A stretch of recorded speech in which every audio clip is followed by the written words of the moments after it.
Hello everyone, welcome back. In today's video we got another news video here to discuss. We're looking at some games that happened over the past couple of days. Stanley Cup's not ready to go with all that here. We also got a couple of signs to talk about, some injury updates, and a couple of trade rumors involving the Canucks, Panthers, LA Kings, and the Carolina Hurricanes. And all that coming up right now.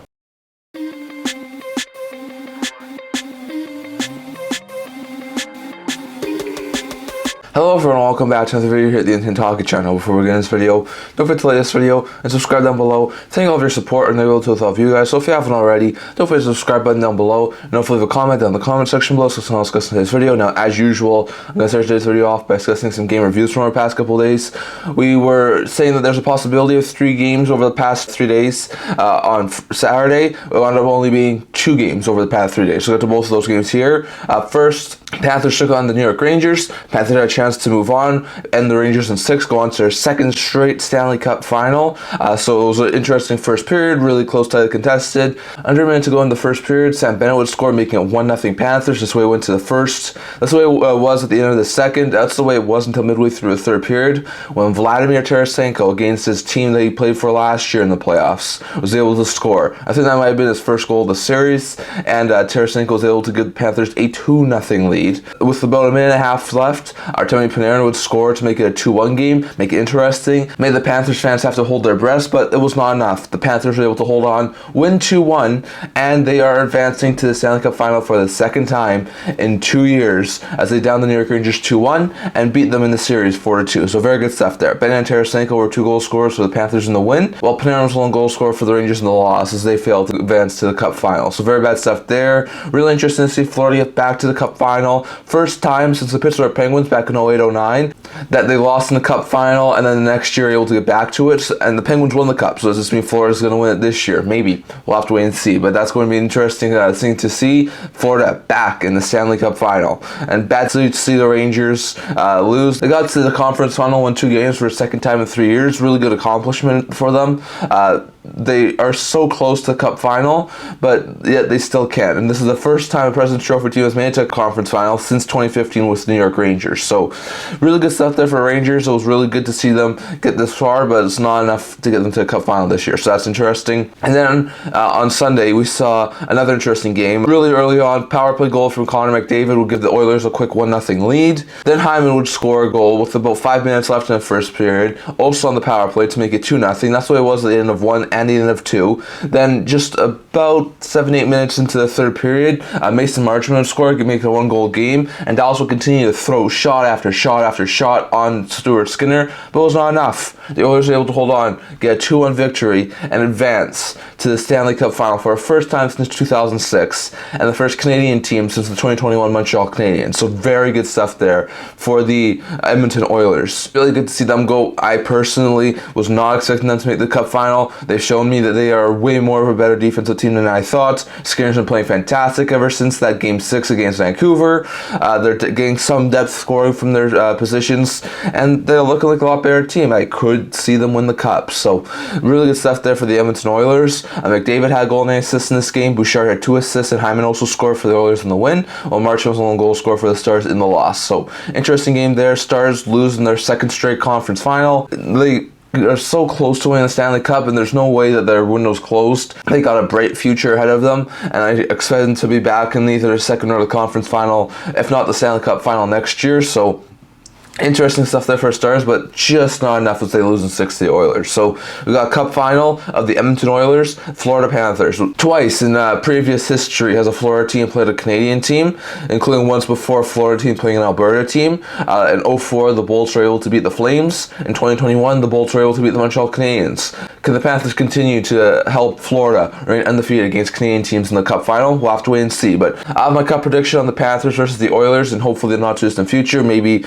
either Wednesday or Thursday this week. So I'll have it out at some point, but still, it's going to be interesting to see the Oilers take on the Panthers in the Stanley Cup Final. It starts June 8th too. So we have basically no games over the next couple of days. So these next few videos are just going to be news videos. So interesting stuff there. But that's the only game review I have for the past couple of days. Going over to a couple of signings from our past couple of days. We had 3 signings over the past 3 days, so we'll get to all of those here. First, the St. Louis Blues signed left winger Jacob Stancl, who was a 2023 4th round pick, to a 3-year ELC with AAV of $866,000. That'll begin at the start of next year. Stancl has been playing over in the SHL. Last year put up a goal in 8 games of SHL action. This year put up a goal in 7 games of SHL action. Looked pretty good. I think eventually he could be a solid 3rd line player for the St. Louis Blues. It's a good ELC sign there for St. Louis. Then we saw the Anaheim Ducks sign goaltending prospect Damian Clara. Clara, who was a 2023 2nd-round pick, gets a 3-year ELC with the AV of $878,000 that will get at the start of next year. Clara's been playing over in Hockey Allsvenskan last year in 2 games, had 2.50 GAA and .936 save percentage. This year over in Allsvenskan, put up a 2.23 GAA and a .913 save percentage in 34 games. So Clara looks fantastic. I think eventually could be a solid either backup or even tandem goaltender for the Ducks, so it's a pretty good sign there for Anaheim. And lastly, the Detroit Red Wings signed Jacob Rychalovsky. Rychalovsky, who's a left winger and undrafted player, gets a 2-year ELC with the AV of $870,000 that'll be at the start of next year. Pretty good sign there for the Red Wings. He's been playing over in Czechia over the past couple of years. Last year put up 5 goals and 17 points in 52 Czechia games. This year put up 26 goals and 46 points in 51 Czechia games. So pretty good sign there for the Red Wings.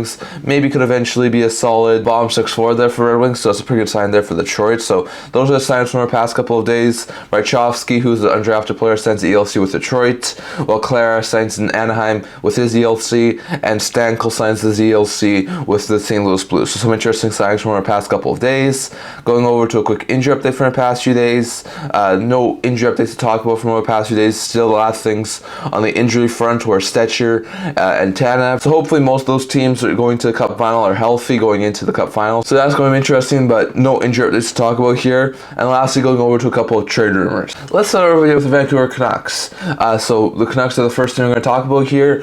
According to the Bleacher Report's Lyle Richardson, more talks are coming out about Hronek being shot by the Vancouver Canucks. It seems to be coming up all over the place right now, and I think there's a very likely chance that Philip Hronek gets moved. According to a lot of reports, he's looking for 8 years at $8 million, which would put him $100,000 above the cap hit of Quinn Hughes. I don't think the Canucks really want to go over the cap hit of Quinn Hughes for any sort of defenseman. So in my opinion, if Hronek still wants that much, they ain't signing him to that. If he's going to take maybe a 6 to 7 year deal at around maybe $6.5 to $7 million, I think the Canucks will be willing to sign him. But if he wants $8 million, he ain't getting that in Vancouver. So I think there's a very likely chance that Richardson's right, Hronek gets dealt. I'm not exactly sure what they could get for him. They moved Hronek, I think it was like a 3rd round pick or something, to Detroit for a 1st and a 2nd. After the way he finished the season and how he was in the playoffs, I'm not exactly sure they'll be able to get a 1st and a 2nd round pick for Hronek,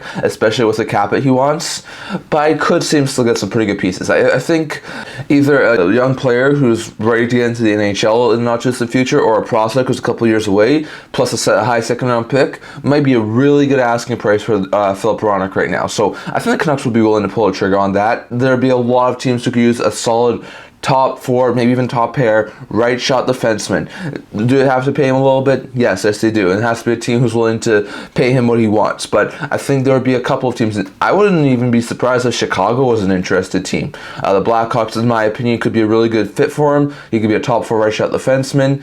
He could help make that power play a little bit better. I wouldn't be surprised if Utah had some interest. We know that Carolina's been a team who's been linked to him.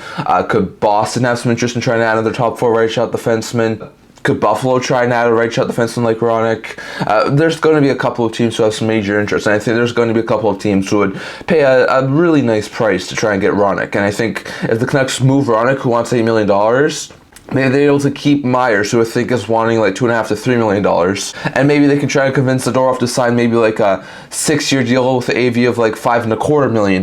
Maybe take a little bit of a discount, stay in Vancouver, and maybe he doesn't go to free agency. Not exactly sure if that will be completely the case for Zadorov, but I think there's a very likely chance that they could do something like that. So we'll have to wait and see exactly what happens there, but more reports are coming out that Hronek is on the block for the Canucks and they're shopping him. And I think with him wanting $8 million, there's a very likely chance that Hronek is not in Vancouver next year. So we'll have to wait and see that. Lots of your guys' thoughts on what you think Hronek's price tag is right now, what do you think he should get on a new contract, and where do you think he would go if he was traded. Going over to the Carolina Hurricanes, two things there to talk about. First, with Jake Guentzel, according to recent reports, Guentzel sounds like he's going to market. According to fourthperiod.com's David Pagnotta, it sounds like Guentzel has indicated that he will be indeed heading to market on July 1st, but he has not closed the door on resigning Carolina. So I think this sort of means he'll want to go check out the market. He'll want to try and figure out what he can get on the open market. And if the Carolina Hurricanes still seem like they're a really good option, then I think he'd be open to going back there. But I think he sounds like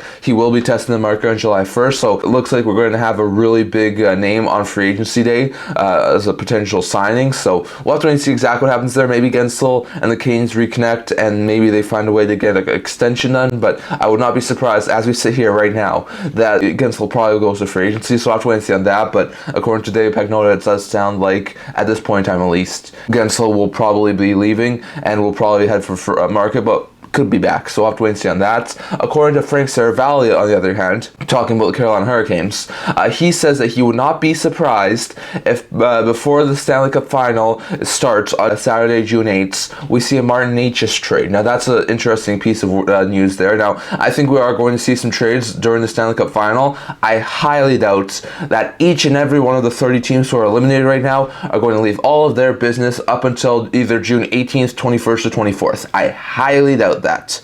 So given that fact, I think there's a very likely chance that on the off days of the Stanley Cup Final, we do see some interesting trades. Not exactly saying all the trades are going to happen during the Stanley Cup Final, but I do think there's some major ones, and it sounds like Necas could be a really interesting one that happens in the not too distant future. Like I said, there's a lot of teams interested in Necas. A couple more names that come up is Boston and Nashville. Not too surprised there. We know the Predators want a scoring forward. Necas could be that. We know that the Bruins are looking for another top six winger. Necas could be that. We know we've talked about Utah trying to upgrade their team, being linked to Necas. They could be interested in that. Canucks have interest in Necas.